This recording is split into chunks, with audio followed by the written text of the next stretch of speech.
il y a la faim à décaisser, honorable président. Nous sommes élus, avec nos maigres moyens, nous ne sommes pas en mesure de donner solution à ce problème. Je vis une organisation ici en train de faire circuler des véhicules qui se nomme PNDA, si ma mémoire est bonne, qui appuie les agriculteurs. Nous avons une terre fertile, riche en agriculture, en élevage, en pisciculture et en tout. Mais nous mourons de faim, honorable président. Au centre de décaisser, pour avoir la nourriture, ça devient très difficile. Ça date de longtemps.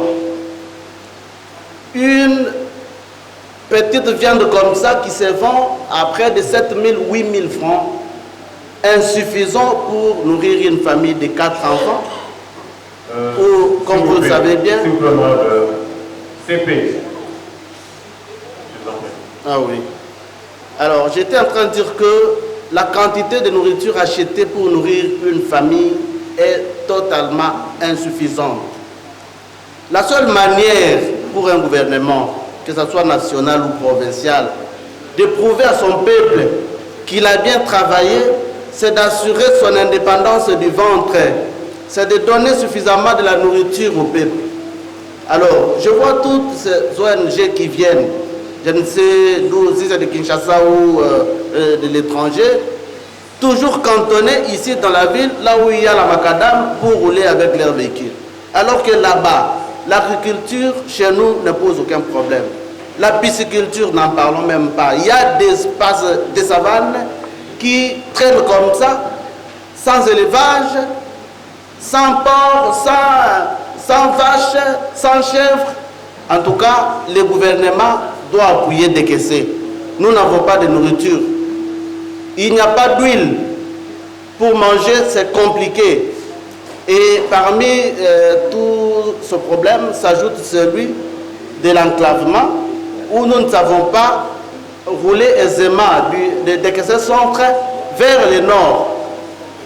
J'appelle à une intervention urgente de toutes les ONG, du gouvernement provincial ainsi que du gouvernement central, pour que mon peuple se sente libre de vivre chez lui. Vous savez que la conséquence dans tout ça, c'est que aujourd'hui, nous sommes en train de voir des signaux très positifs sur l'urbanisation ou la modernisation de la ville de Tchikapa. Et quand les gens vont commencer à sentir que la vie est devenue insupportable à l'intérieur, ils vont venir ici. On va se cantonner ici et créer des embouteillages comme c'est le cas aujourd'hui à Kinshasa. Honorable Président, oui, je vais compléter ça dans l'analyse du budget, honorable Jean Calvin, mais il est important qu'on en parle maintenant pour que personne n'en présage, n'en prétexte ignorance. Ces ONG qui viennent ici, avant de s'implanter, ils ont une autorisation préalable de l'autorité. Et cette autorité-là a le plein pouvoir de les orienter vers les zones où les besoins se font sentir de la plus bonne manière.